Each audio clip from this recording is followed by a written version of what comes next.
The Brady Bunch's 1971 Plymouth Satellite Wagon wasn't just a family hauler. This orange and white station wagon became America's most recognizable TV family vehicle, cramming 9 people into sequences that defied physics and safety regulations. Florence Henderson drove it through 5 seasons, but the car's journey from Chrysler showroom to television immortality involves secrets that even die-hard fans don't know. But why did the production use 3 identical wagons that weren't actually identical? How did they fit 9 actors into a car legally designed for 6 passengers? And what's the truth behind the rumor that the original car was destroyed in an accident that nearly killed the entire cast? These are 20 weird facts about the Brady Bunch's Plymouth Satellite Wagon that will blow your mind. Number 20. The wagon replaced a Chevrolet because of a studio parking lot argument. The Plymouth Satellite wasn't the Brady family's first car. The pilot episode featured a Chevrolet Kingswood estate wagon, arranged through General Motors' product placement program. GM expected to provide vehicles for the entire series run, but a parking lot confrontation changed everything. During the second week of filming, a Paramount executive's wife was driving her new Imperial through the studio lot when a prop truck backed into her, causing minor damage. The woman was irate, demanding someone be fired. She complained loudly in the parking lot, attracting attention from nearby crew members. Among the onlookers was Sherwood Schwartz, the show's creator. The woman recognized Schwartz and began complaining about Paramount's careless drivers. She mentioned her husband worked for Chrysler, and Paramount should be using Chrysler vehicles instead of competitor products. Schwartz, always looking for ways to reduce production costs, saw an opportunity. He contacted the woman's husband at Chrysler, proposing a product placement deal. Chrysler agreed immediately, offering to provide vehicles free in exchange for prominent screen time. The deal included not just the family wagon, but also Mike Brady's convertible and other background vehicles. GM was furious when they learned about the switch. They'd invested in custom preparing the Chevrolet wagon, including special paint and interior modifications.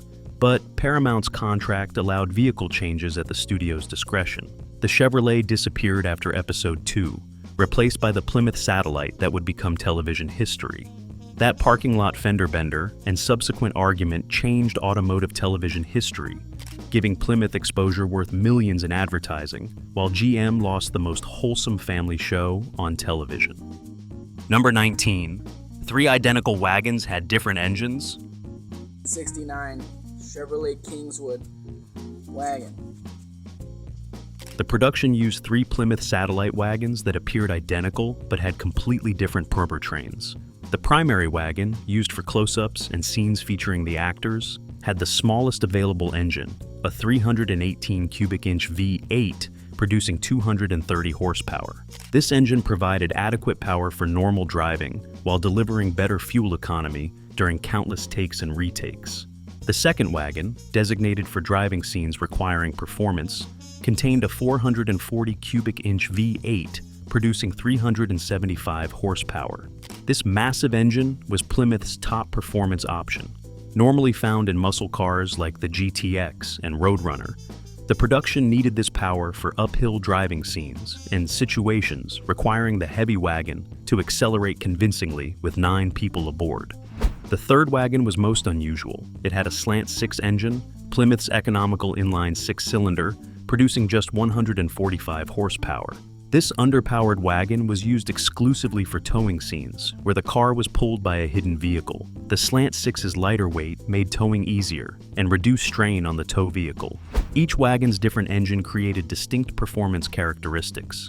Stunt coordinators had to remember which wagon they were using, as the 440 wagon would leap forward aggressively, while the Slant 6 could barely move under its own power. Sharp-eyed automotive enthusiasts noticed the different exhaust sounds between episodes. The 440 wagon's deep rumble was unmistakable compared to the 318's quieter tone. Florence Henderson complained that she never knew which wagon she'd be driving, as the throttle response varied dramatically between the 3 vehicles. Number 18. The rear-facing third seat was illegally modified.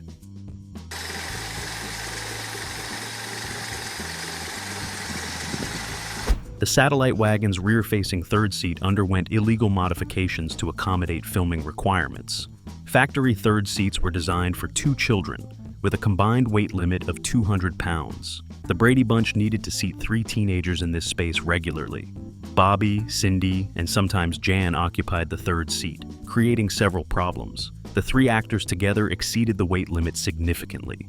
The seat structure wasn't designed for this load, causing the seat frame to crack after just 2 weeks of filming. Chrysler's engineers reinforced the seat frame with additional steel bracing, but this modification violated federal safety regulations.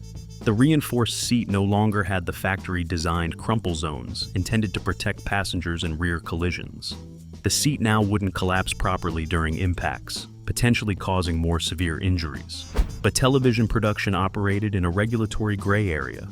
The modified wagon wasn't being sold to the public, so consumer safety regulations didn't technically apply.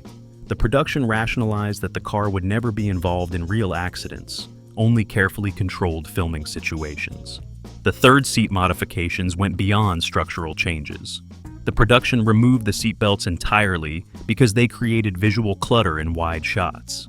California law required all passengers to wear seatbelts, but the production ignored this during filming. The young actors sat completely unrestrained in the rear-facing seat during driving scenes. Modern safety standards would never permit such modifications. The reinforced beltless third seat represented the era's cavalier attitude toward child passenger safety, prioritizing camera angles over actor protection. Number 17. Florence Henderson couldn't drive it because of a childhood trauma. Florence Henderson had never learned to drive station wagons before the Brady Bunch and had deep psychological resistance to operating large vehicles. Henderson grew up in Indiana, where her older brother was killed in a farm truck accident when she was 12 years old. She witnessed the accident, which involved a large vehicle losing control. The trauma created lasting anxiety about driving anything larger than a compact car. When cast as Carol Brady, Henderson didn't mention this limitation, assuming the show wouldn't require actual driving. But Sherwood Schwartz envisioned the station wagon as a central character, appearing in numerous scenes. Henderson needed to drive convincingly.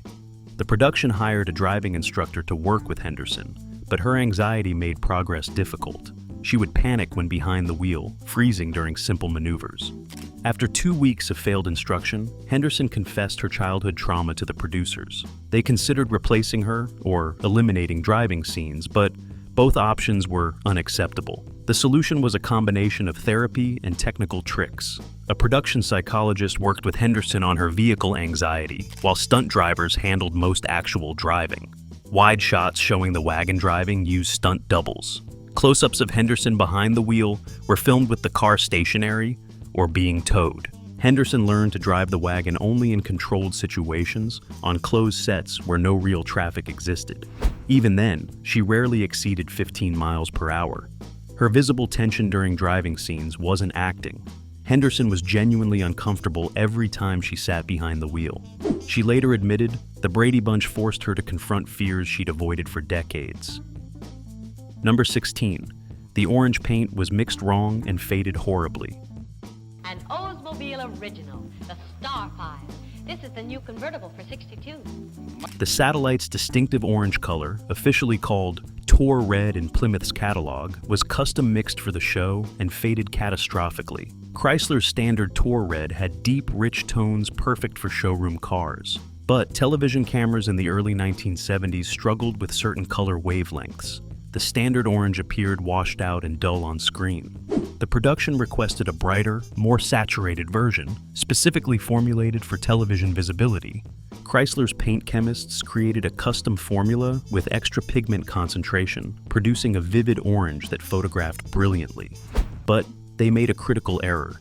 The increased pigment load required different UV stabilizers to prevent sun damage. The chemists used the standard stabilizer package, inadequate for the intensified pigments. Within 3 months, the orange paint began fading noticeably.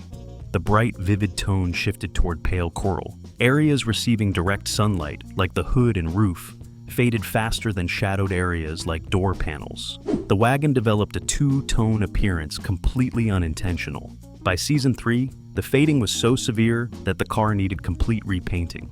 Chrysler mixed a new batch using proper stabilizers, but the replacement paint never matched the original's vibrancy. Sharp-eyed viewers noticed the color differences between early and late episodes. Season 1 shows bright, almost neon orange. Later seasons display a more subdued, darker shade. The paint disaster cost Chrysler over $4,000 in multiple repaints across the 3 wagons. Modern Plymouth Satellite owners who want to replicate the Brady wagon's appearance face similar problems. Nobody knows the exact formula for that original, doomed paint mixture that looked perfect but lasted 3 months. Number 15. The wood paneling was vinyl that peeled constantly. The Satellite's distinctive wood-grain side panels weren't wood at all, but vinyl applique that required constant maintenance. Plymouth offered genuine wood panels on higher trim levels, but the Brady wagon used the cheaper vinyl option. The vinyl simulated wood grain convincingly from a distance, but looked obviously fake up close. Television cameras revealed every imperfection. The vinyl wood panels became a maintenance nightmare. Southern California's intense sun and heat caused the vinyl to shrink and peel. The edges would lift, creating visible gaps between panels. Air bubbles would form underneath, creating unsightly bulges. The adhesive would fail, causing entire sections to flap loose during driving. Every Monday morning, the production crew would inspect the vinyl panels and re-glue lifted sections. They used contact cement and heat guns, pressing the vinyl back into position. This weekly ritual lasted about 4 hours per wagon. By Wednesday, new areas would be peeling. The cycle continued endlessly. Season 2 brought a new problem. The vinyl's wood grain pattern was printed, not embossed. The Southern California sun began fading the print, turning dark brown grain lines to pale tan. The wood simulation became less convincing as the contrast disappeared. Chrysler supplied replacement vinyl panels, but installing them required removing all the old vinyl and adhesive residue.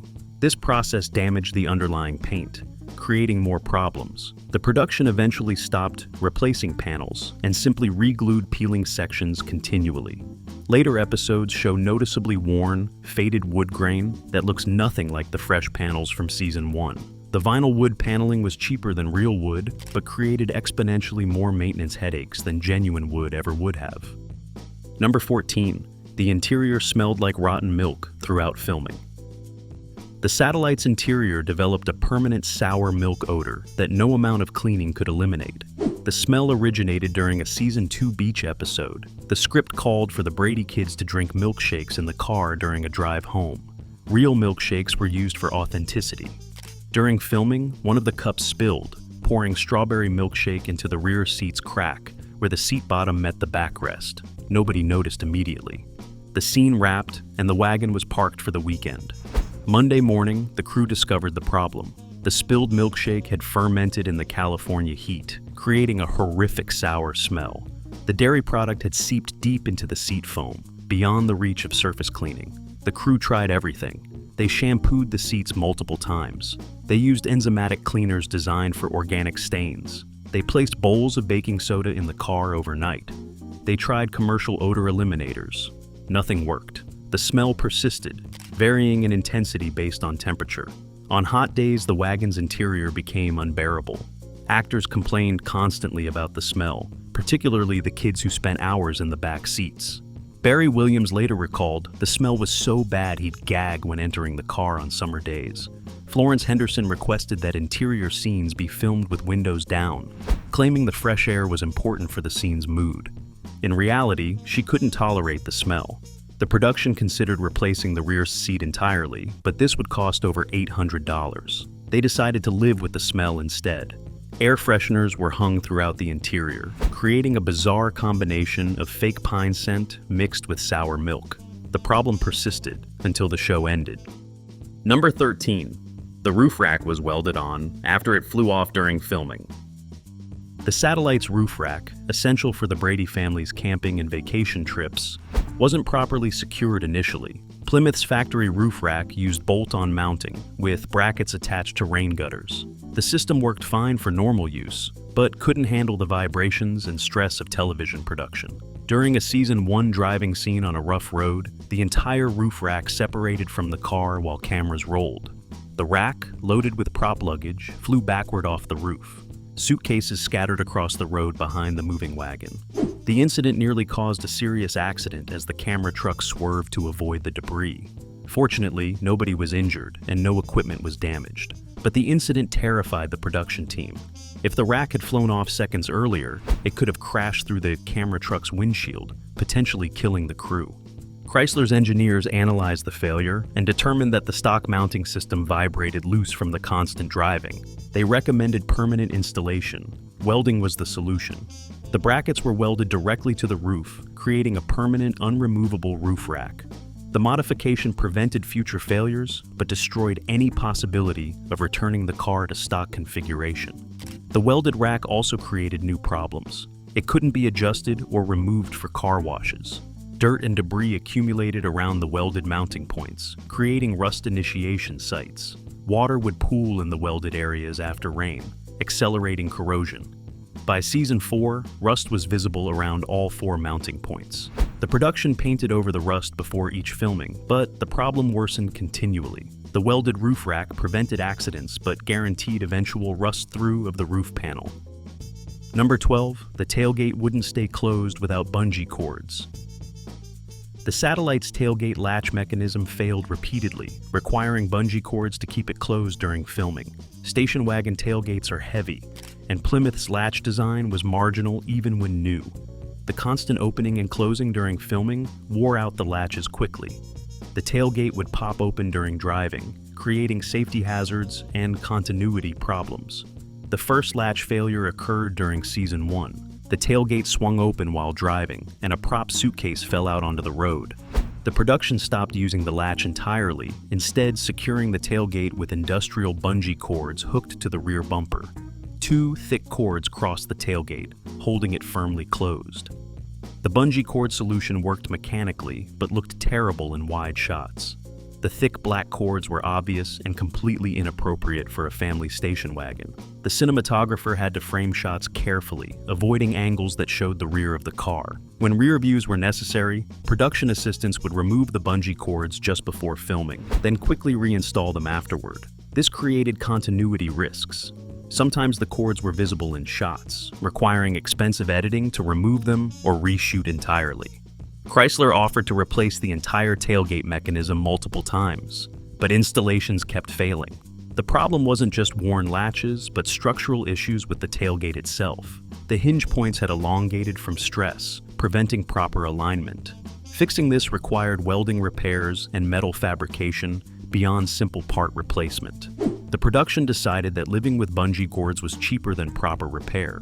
The cords remained throughout the series, an invisible to viewers solution to a persistent mechanical failure.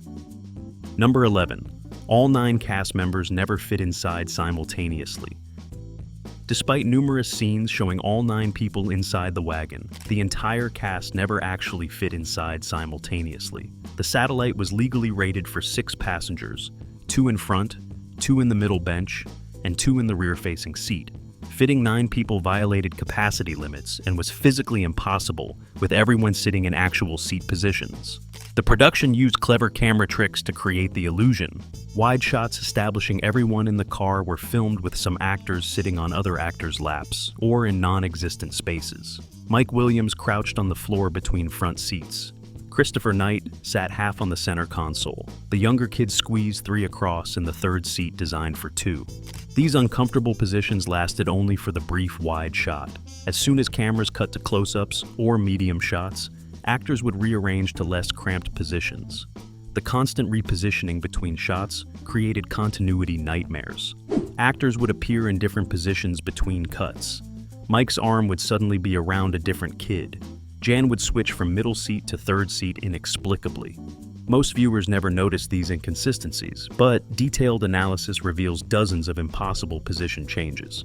The physical impossibility of fitting 9 people led to frequent rewrites. Scripts originally calling for all 9 in the car would be changed to leave 1 or 2 characters home. This explained absences and reduced cramming requirements. Safety was also a concern. 9 people in a 6-passenger car violated laws and insurance requirements. The production filmed these scenes on private property where traffic laws didn't apply, avoiding legal issues while creating television's most crowded family car. Number 10. The headliner was replaced 4 times from hands and head damage. The wagon's interior headliner, the fabric covering the roof, required replacement 4 times during the series run. The constant entry and exit of 9 cast members, many of them children, created unprecedented wear.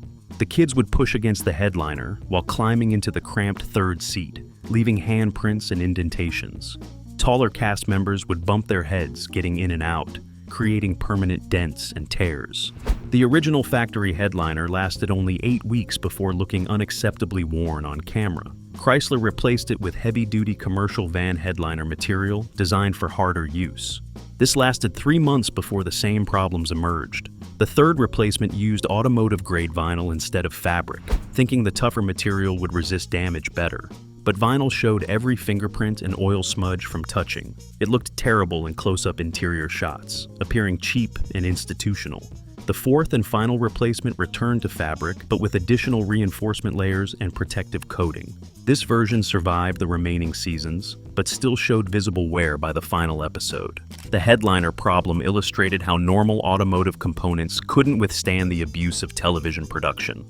Parts designed for occasional family use failed under constant daily stress from multiple actors, repeatedly climbing in and out. The production spent over $1,200 on headliner replacements, a seemingly minor component that became a recurring expense. Number 9. The transmission failed every season and required complete rebuilds. The satellite's automatic transmission failed catastrophically every single season, requiring complete rebuilds annually. The 3-speed torque-of-flight transmission was reliable in normal use but couldn't handle the show's demands. The constant stop and start filming meant the transmission never operated in steady-state conditions. It would idle in gear for hours during setup, overheat during repeated takes of the same driving sequence, and experience thermal cycling that destroyed clutch packs and seals. The first failure occurred mid-season 1 during a driving scene. The transmission simply stopped engaging, leaving the wagon stranded. Chrysler rebuilt it, reinforcing components they suspected failed. 3 months later, it failed again. The pattern repeated throughout the series. Every transmission rebuild cost approximately $800 and required 3 days of work. The wagon would be unavailable during repairs, forcing script changes to eliminate planned driving scenes. Chrysler's engineers analyzed the failures and determined that the filming usage pattern was more destructive than any normal driving scenario. The transmission experienced more clutch engagements in 1 filming day than a typical driver would accumulate in 6 months. The heat cycling from idling in gear, combined with sudden full throttle acceleration for takes, created thermal stress that the transmission couldn't survive. By season 4, Chrysler implemented a maintenance program that included transmission fluid changes every 2 weeks and external cooling systems. This reduced but didn't eliminate failures. The final season still required 1 complete rebuild. The transmission problems cost Chrysler over $15,000 during the series run. Number 8. The third seat faced backwards because forward-facing failed safety tests.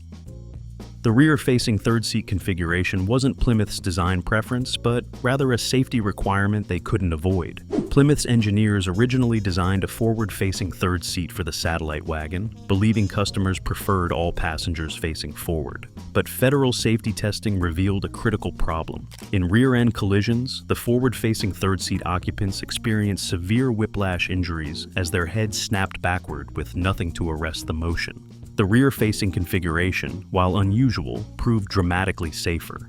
Passengers' heads would be pushed into the seatback during rear impacts, preventing whiplash. Plymouth reluctantly adopted the rear-facing design to meet safety standards. The Brady Bunch production initially resented this configuration. Rear-facing seats created filming challenges. The kids in the back faced away from the camera during driving scenes, making their reactions and dialogue difficult to capture. The cinematographer couldn't get natural shots of all the kids simultaneously, but the rear-facing seat created an unexpected benefit. It became a distinctive visual element that audiences remembered. The sight of Bobby, Cindy, and Jan waving at the camera from the backward seat became iconic. What started as a safety compromise became a signature element of the show's visual identity. Modern minivans and SUVs rarely offer rear-facing seats, as side impact safety standards make them difficult to engineer safely. The Brady Wagon's backwards kids represent an automotive configuration that's largely disappeared from American roads. Number 7. The speedometer was disconnected because Florence Henderson watched it obsessively. The satellite's speedometer was deliberately disconnected after Florence Henderson's speed anxiety created filming problems. Henderson was terrified of driving the large wagon and would obsessively watch the speedometer during takes. Her eyes would flick down repeatedly, checking speed constantly instead of watching the road. This looked unnatural on camera and created safety hazards. Directors repeatedly told Henderson to stop watching the speedometer, but her anxiety made this impossible.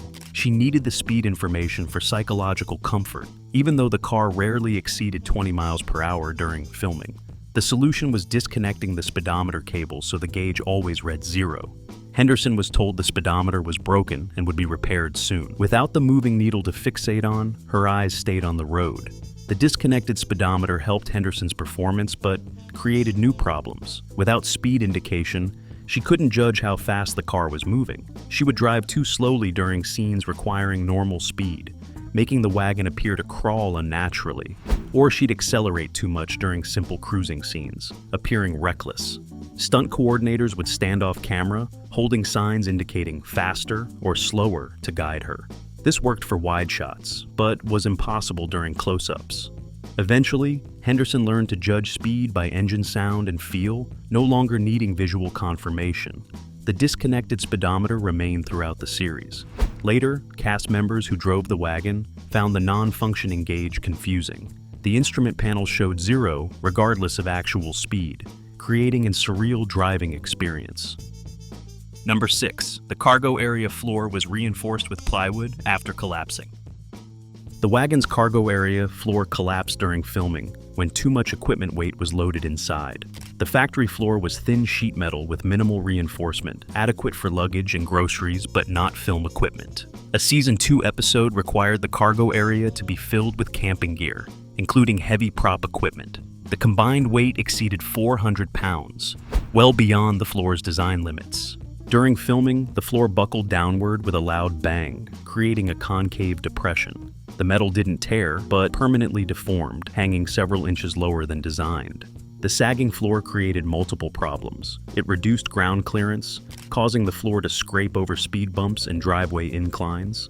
Water would pool in the depression after rain, creating rust concerns.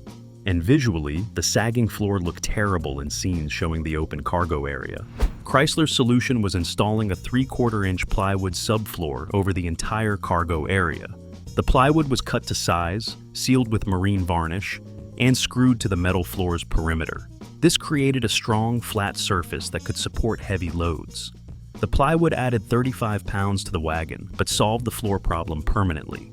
However, the plywood covered the spare tire access, making tire changes more complicated. The spare now required removing 6 screws and lifting the entire plywood sheet. During the series run, 2 flat tires occurred during location filming. Both times, changing the tire took over 30 minutes because of the plywood obstruction, delaying production schedules significantly. Number 5. The front bench seat was replaced with buckets for camera space. The Satellite originally had a front bench seat accommodating 3 passengers, but production replaced it with bucket seats to create camera space. Bench seats were standard in family wagons, allowing parents and one child to sit up front, but the solid bench made interior filming difficult. Cameras couldn't fit between the seats for interesting angles. Shooting over shoulders or getting reaction shots required awkward external camera positions through windows. The production installed aftermarket bucket seats with a large console between them. The console was hollow, designed specifically to hold a small camera that could shoot forward through the windshield or backward toward rear passengers. This camera position created dynamic interior shots impossible with bench seating, but the bucket seat modification created plot problems. The Brady family now could only fit 8 people in the wagon instead of 9. Mike and Carol in front buckets, 4 kids in the middle bench, and 3 in the rear-facing seat totaled 9, but there was no flexibility. Nobody could sit up front between parents anymore. Scripts had to be rewritten to account for this limitation. Scenes showing Alice accompanying the family were eliminated because there was literally no place for her to sit. The bucket seats also looked wrong for a family wagon. They appeared sporty and inappropriate for the Brady's wholesome image. Chrysler offered bucket seats as an option, so the modification wasn't completely unrealistic, but most families chose benches. The production's choice of function over form created a vehicle that didn't quite match what the average Brady Bunch viewer's family drove. Number 4. The hubcaps were stolen 7 times during location filming. The satellite's wheel covers were stolen 7 separate times during location filming, creating expensive replacement headaches. Plymouth's hubcaps were attractive chrome pieces with distinctive styling. They were also easily removable, requiring only a firm pull to pop off. The production learned this the hard way when filming at a public park. The crew left the wagon unattended for 30 minutes during a lunch break. When they returned, all 4 hubcaps were gone. Replacement hubcaps cost $40 per set. Not expensive individually, but adding up with repeated thefts. After the 3rd theft, the production tried securing hubcaps with wire, threading it through the mounting holes. This slowed thieves but didn't stop them. The wire was cut and hubcaps stolen during a beach filming session. The 4th theft occurred at a shopping mall location. The 5th happened outside a private home during a residential street scene. By the 6th theft, the production was frustrated and angry. They considered using cheap aftermarket hubcaps that thieves wouldn't want. But these looked wrong on camera, not matching Plymouth's factory appearance. The solution was a combination of deterrents. The hubcaps were secured with lock washers, requiring special tools to remove. A crew member was assigned to guard the wagon during all breaks. And production scheduled fewer location shoots, filming more scenes on the controlled Paramount lot where theft wasn't a concern. The 7th and final theft occurred despite these precautions, when the guard took a bathroom break. After that, production simply budgeted for hubcap replacement as a recurring expense, accepting theft as inevitable when filming in public locations. Number 3. The rear window defroster never worked and caused filming delays. The satellite's optional rear window defroster failed during the first month and was never successfully repaired. The electric heating element embedded in the rear glass was supposed to clear fog and condensation, but the system stopped working after 4 weeks, leaving the rear window perpetually fogged during morning filming. Early morning shoots often featured heavy dew and fog in Los Angeles. The wagon's rear window would fog completely, obscuring visibility and looking terrible in shots showing the rear-facing kids. Production would be delayed for hours, waiting for the sun to warm the glass enough to clear naturally. Chrysler's technicians attempted repairs multiple times. They tested the heating element and found it had developed a break in the conductive material. Repairing embedded heating elements was nearly impossible without replacing the entire rear glass. A new rear window with a functioning defroster cost over $300. Production considered this expense unnecessary, believing they could work around the problem. They tried various solutions. Portable fans were aimed at the rear window between takes. Anti-fog treatments were applied to the glass interior, but these left visible residue. Crew members would wipe the window with towels, but this just smeared the condensation. The most effective solution was parking the wagon in direct sunlight for 30 minutes before filming. The solar heating would clear the fog naturally, but this required arriving at locations earlier and limited filming to times when direct sun was available. Overcast days meant no filming involving the rear window. The broken defroster, a minor component, significantly impacted production scheduling throughout the series. Number 2. Mike Lookinland accidentally set the interior on fire. The wagon's interior caught fire during Season 3 filming due to an accident involving Mike Lookinland, who played Bobby Brady. The incident occurred during a scene where the kids were eating snacks in the car. Real food was used for authenticity. Lookinland had a bag of potato chips that he'd finished eating. Rather than handing the empty bag to a prop person, he wadded it up and stuffed it under the front seat, intending to retrieve it later. He forgot about it completely.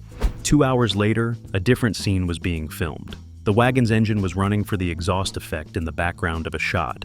The catalytic converter, located under the front passenger seat area, became extremely hot, as catalytic converters do.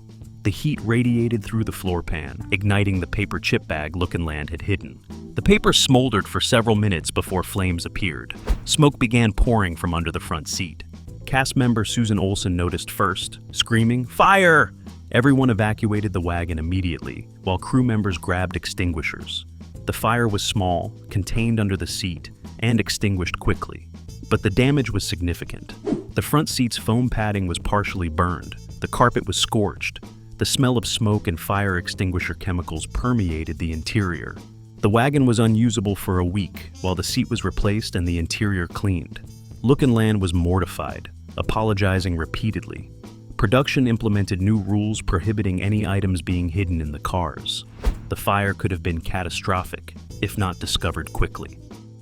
Number 1. The original wagon was destroyed, but the story was hidden for 20 years. The primary hero wagon was totaled in a serious accident during Season 4, but this fact was concealed from the public for 2 decades. The accident occurred during location filming on a mountain road. The script called for the wagon to drive up a winding road for a camping trip scene. The production was using the 440-powered wagon for the uphill performance. A stunt driver was behind the wheel, with no passengers. During the third take, the driver misjudged a curve, overcorrected, and lost control. The wagon slid sideways, then rolled down an embankment. It rolled 3 complete times before crashing into trees. The driver was injured but survived, suffering broken ribs and a concussion. The wagon was destroyed, the roof was crushed flat, all windows were shattered. The body panels were twisted beyond repair. The frame was bent in multiple places. Insurance declared it a total loss. Chrysler provided a replacement wagon immediately, and production continued after a 2-day delay. But Paramount concealed the accident from press and public. They feared negative publicity about dangerous stunt work and potential lawsuits from concerned parents. The injured driver received a generous settlement with a non-disclosure agreement. The destroyed wagon was quietly scrapped. Crew members were told not to discuss the accident. For 20 years, the accident remained secret.